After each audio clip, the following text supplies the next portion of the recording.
I wonder why somebody with a job might want to read the manga instead. Oh, guys, are you ready? I'm almost done getting my Vaush's Media Takes document up and ready, so that you guys can make fun of me for all of my opinions in an archived list.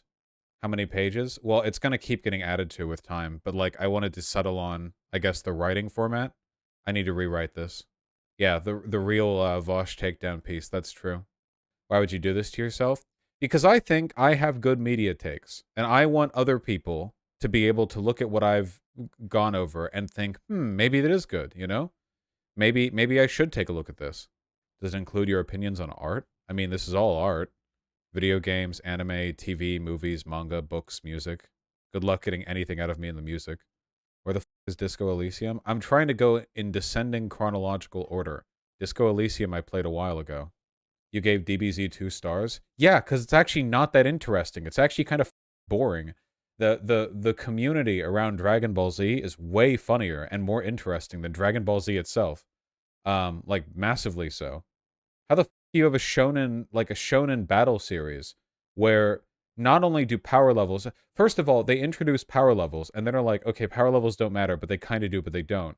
And then second of all, it's like, okay, like, we're going to have a shonen battle series where nothing matters. There is no strategy in any. There is the only strategy that ever happened was at the end of the Cell arc when Goku teleported before letting loose his Kamehameha. Okay, that's the only time strategy has ever happened any time in the entire Dragon Ball Z saga. The rest of it is literally like they're just gonna fight, and then like they talk, and then whoever's stronger narratively, just whatever. There's nothing to bite into, you know? Goku is the opposite of strategy. Yeah, but there are shonen battle series where you have a grug protag who doesn't engage in strategy themselves. I'm not saying Goku doesn't engage in strategy. I'm saying the universe of Dragon Ball doesn't contain strategy. It is a universe different from our own. In our universe, like we have causality and we have like things can happen and make sense. But they're like, no, not at all. I feel like Dragon Ball Z has all the consistency and all of the predictability of like JoJo's Bizarre Adventure, except JoJo's Bizarre Adventure is completely self-aware and leans into the fact that all their fights are completely bullshit.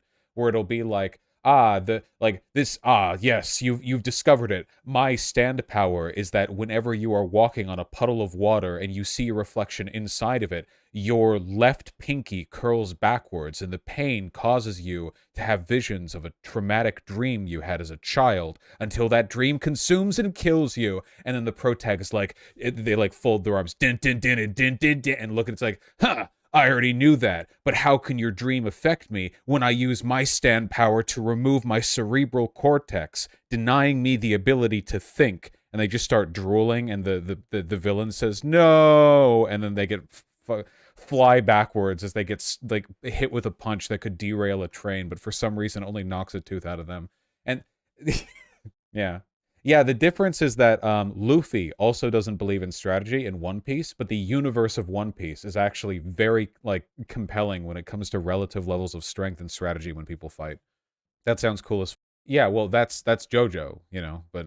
Except the difference being that in Dragon Ball Z, it's like, you punched really hard. Well, have you considered the fact that I also can punch really hard? And like, okay. Luffy does believe in strategy. He uses a ton of strategies to win. Yeah, I guess that's true. Yeah, I'm being dumb. Luffy does, yeah. Luffy actually is pretty smart. Very specifically in the context of fighting. Are Luffy, Goku, and Naruto all omnipotent idiots? Naruto's not even that strong in his own universe. Naruto, like, constantly gets outdone by people around him. Goku and Luffy are insanely strong, though. Yeah. Bullshit? Wait, really? Naruto loses pretty often, doesn't he? He hasn't even seen Shippuden? No, I haven't seen Shippuden. I've only seen the original. End of series Naruto is the strongest thing in the world. Whoa! Spoilers! Jesus! The only time Luffy ever loses a fight is because his power... The only time Luffy, like, ever comes close to losing is because he's punching way above his class, right? Like, that, like, every time. It's like... The only exception to that, I think, is when Luffy fights that, the guy who tries to steal his crew. The guy who has the slow beam power. That's the only exception I can think of. Luffy's literally always punching above his class. Yeah. Foxy, yeah, that's right. Foxy, FNAF, and One Piece. Yeah, true. What did you give Signalis? Signalis is excellent. You should play it. Please watch Bleach. Bleach, I'm begging you. Maybe. Goku doesn't beat the bad guys with strategy. He beats them by unlocking new levels of his Saiyan privilege. Yeah, man. It's kind of hard to get that invested in like Goku's growth outside of the memes when it's literally like Goku's a martial arts master. Okay, here's a question. When the do you ever see him do martial arts? When I understand that even as early as like midway through Dragon Ball, they're like, ah, yes, martial arts when you shoot laser beams out of your hand. Like, I get that, but he doesn't, he just flies and punches people. Hot take, but Dragon Ball is better than Dragon Ball Z. That's not a hot take. That's just objectively true. Yeah, exactly, Super Luminous. DBZ Abridged is way better than DBZ. Yeah. Super or DBZ? I haven't seen Super. Super's guys, I tried reading. Okay, spoilers for the first 2 seconds of Dragon Ball Super in the manga, okay? In the Dragon Ball Super manga, they were like, okay, so there are multiple universes, and here's a guy, and he's like a hairless cat, and he's an evil, super powerful guy. And somebody shows up, and it tells Goku, hey, Goku, remember how I told you before that the strongest threat you've ever faced isn't the strongest threat ever? And then remember when I told you that again, and then again, and then again, and then again? Do you remember the past 18 times I've told you, okay, you just defeated the biggest bad in the universe, but actually there's one more big bad? There's one more big bad, and it's a cat, and he's really mad right now, okay? And then the cat shows up, and Goku's like, oh, it's a cat. And the cat's like, I fear only one thing, the Super Saiyan God. And everyone's like, what the f is that? The Super Saiyan God. Okay, but what is the Super Saiyan God? What do you mean? And then they're like, the Super Saiyan God is, and then somebody in the audience is like, oh yeah, the ancient Saiyan legacy where 6 pure-hearted Saiyans combine their energies to form one. But we have only 5 Saiyans nearby. And then one of the ladies is like, okay, but I'm pregnant. Okay, now we have 6 Saiyans. Then they summon the Super Saiyan God. That all happens in one, like, page. I'm not kidding. They literally, like, one... That's real? I didn't joke about anything. Really? Can someone confirm that this all happened in one page? They were literally like, there was a text box at the top where it said, and then they discovered that she was pregnant, so they actually had 6 pure-hearted Saiyans, and I guess Vegeta is a pure-hearted Saiyan, even though he's killed entire planets of people, but now he's a pure-hearted Saiyan, and there's 6 of them, and I guess an infant in the womb can be a pure-hearted Saiyan, and now there's a Super Saiyan God. Okay. That's because it's a movie. They wanted to skip everything that everyone already seen. That's horrible. They did that in the manga. They skipped over the backstory in the manga. Do you know how insane that is? Do you know how insane that is? That'd be like them making a fucking Berserk movie, and then you're reading the manga for Berserk 2 years later, and then you see a text panel and it goes, oh yeah, and then Guts went over and visited Griffith, and Guts and Griffith had a big fight on top of a mountain, and then he fell down, and now we're returning to Guts, who's at the bottom of the mountain. He has big burn scars. What? What? Go watch the movie and make sure to buy the Dragon Ball Super merchandise while you're there. Get a Vegeta themed sippy cup of high C fruit punch and a Bulma chocolate bar. You. Yeah, these burn scars. These burn scars I got from fighting Griffith at the top of the mountain just a few moments ago, out of sight. Oh, they burn. You can only unlock the ending with a Goku stuffy receipt. Please enter the product code of your Super Saiyan God Blue Goku plushie to read the end of the shrink the verification can. Sorry, pigeon screaming. Oh my god, so stupid. Oh my god, I'm not reading Super. I'm not watching Super. I'm not consuming Super. Super doesn't exist. Is that a mother cat? Aren't you kind of complaining about the concept of exposition, which is pretty much a given in all manga? If what I described to you sounds like just regular run-of-the-mill exposition, then you probably haven't read that much manga. Exposition should be used to catch you up on like basic background details or world info to contextualize a scene, not to literally skip like like a movie's worth of content. Corporatist bullshit. Vaush is attempting to apply manga pacing to a show of which the majority of its viewers watch the anime and movies. I want you to die. What the f is wrong with you? Just include the relevant content in the manga. Just because you're doing an adaptation doesn't mean that you can skip pivotal shit because you did it in another I guess, well, no need to make Full Metal Alchemist Brotherhood because they already did that in the manga. I guess we'll just have a giant panel describing the events of the manga for a new... Like, why would you just do it in the manga? Some people are gonna watch the movie, then read the manga. Then they can just read it over again. Or they can skip it if they want. Don't just leave it out. What the f... That's insane. Nobody who likes DBZ reads the manga. The manga might as well not even exist. Yeah, it's because it's the most normie anime on the planet, literally. How big of a deal is it for a manga to assume you watch the amazingly animated, extremely popular movies that'll look worse? Are you guys kidding me? Seriously? You think it's okay to have a single line of continuity, which includes stuff happening in the movie and in the manga, and then when the movies come out, you can then just... in a single panel. Isn't the point of an adaptation to, like, get people on board through that? What's the point of an adaptation if it already assumes you've consumed the other content? People are on one tonight? Yeah, what the... The movie came first? I don't care. Oh, so the movie came first, and then it's like, oh, so we're gonna adapt this into a manga? Just, like, skip it? Why? You're insane! Is it for recaps?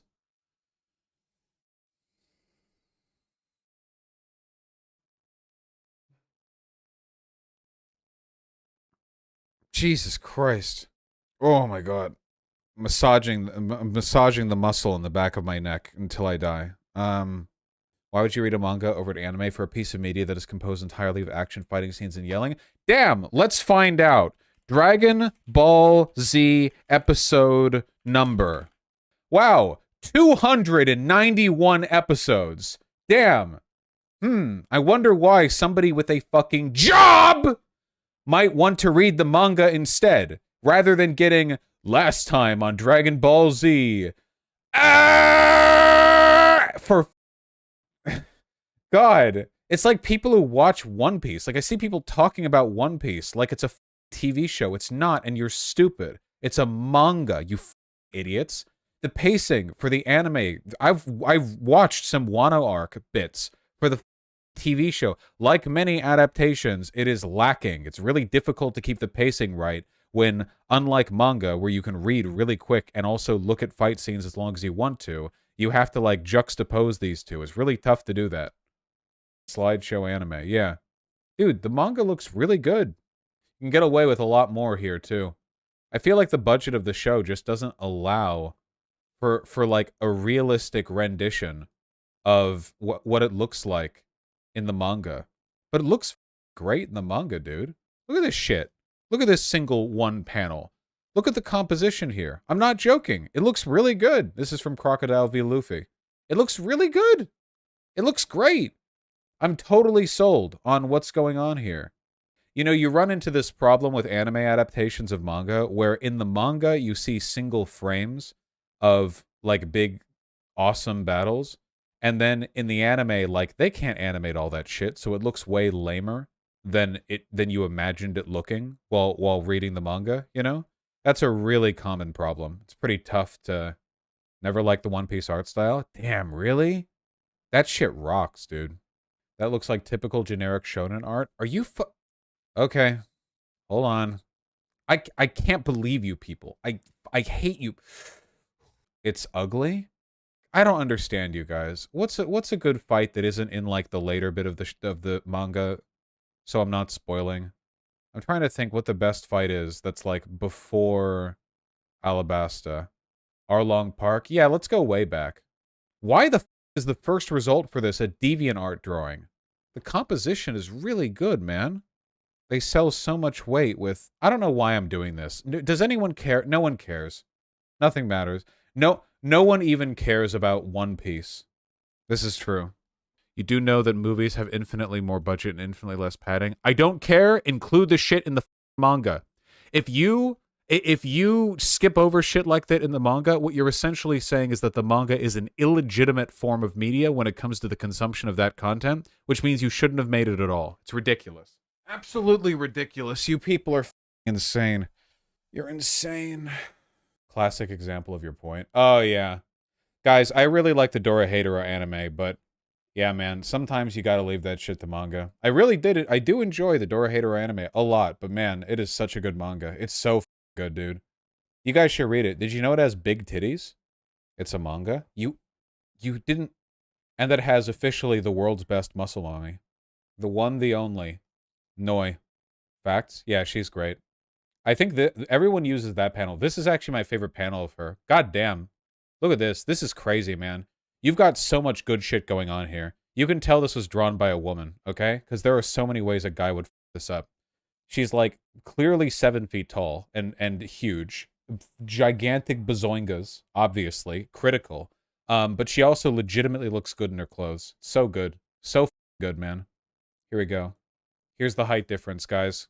This is an average human male next to her. Love how detailed they got the drawings. Yeah, the artist for Dorohedoro loves the like really scratchy, like really scratchy kind of deliberately messy line art, but it still comes across as really clean and cohesive, which is impressive. Boing, boing, boing. Have you seen the new manga by them? Haven't I? Dorohedoro mangaka. What are they working on now? Isn't it? Wait, no, they're the one who did the one of the girl who's perverted. No, who when she has emotion, she gets a nosebleed. I talked about this a while ago, and we couldn't figure out who did the that one, right? Die Dark, right? Wait, did she do that? Wait, no, she didn't do that. I'm retarded. She did Die Dark. Yeah. Which chat's been screaming at me about, but I was confused for a second there. I need to go back and read this. All I remember was it was weird, but I guess you should expect that given the, given the parentage. That looks dope. It's super great. Yeah, I should definitely go back and look at it. Yeah, the appeal, I think, of the mangaka is the fact that you have all this weird, like, body horror dissonant shit, but everyone's drawn like they're in 1960s, like, I don't know, Astro Boy extra, you know? Like, people's smiles and faces are incredibly twee. Have you read Fist of the North Star? No. Colin Turner with the $5. Vegeta literally says the 14 words. Yeah, Vegeta is extremely racist. I guess, man, I know that, like, in Japan, their concept of racism is very different from ours, but we really lucked out that in the Dragon Ball universe, the race that can turn into monkeys was the superior race full of racist people that look down on other races. Like, you know? Like, can you imagine all the shit Vegeta would have said if, like, all the people on Earth were the monkey people and he was the non-monkey people? You know? Like, by the way, they sure did nothing with that, huh? The whole Saiyan monkey thing? They really did nothing with that, huh? Like, nothing at all. That's Frieza? That's true, that is Frieza. Yeah, maybe, yeah, you're right. Maybe Frieza is like a Nazi. Yeah, that's true. They did in GT, but that doesn't count. Okay, in the main stuff. It's a Journey to the West thing. No, I get it. Wukong, da-da-da-da. I get that. But, like, they really didn't do that much. They're like a whole race of monkey people. And then it's like, okay, well, he lost his tails, so he can't do the thing now. And then they just stopped giving them tails. Like, Vegeta's tail just went away. Why? He's proud of his Saiyan heritage. Goku never regrew his tail, even though years passed in between different arcs. It was cut. He cut it off screen. Yeah, that's what I'm talking about. He cut it. They cut them? No, it had been multiple years. They grow back. Goku's tail grew back. It got cut off by Krillin. Yeah, but years have passed since then. They never grew back, even though they were allegedly proud of their Saiyan heritage. He cut it off after he found he was a weakness. They don't grow back. They sometimes don't? Oh, they sometimes don't. Oh, okay. All right, sure. Yeah, okay. So it grew back for Goku, and it grew back for Gohan, I think. But not, yeah, okay. Yeah, okay. Okay. Only Saiyan kids' tails grow back for. Yeah. I know, I unironically think it's really dumb that Dragon Ball, the original, was better than Dragon Ball Z in every way. It was more interesting, more novel, it was funnier. And then, and they had clearly, like, there was a bunch of stuff they wanted to do there. And then Dragon Ball, and then it really got popular, and Dragon Ball Z became a thing, and then they got rid of all the interesting shit, and it just turned into, like, here's like the shonen battle buildup until Goku gets to have a 1v1 with the asshole of the hour, you know? Past the Namek saga, Dragon Ball isn't even about Dragon Balls anymore, yeah.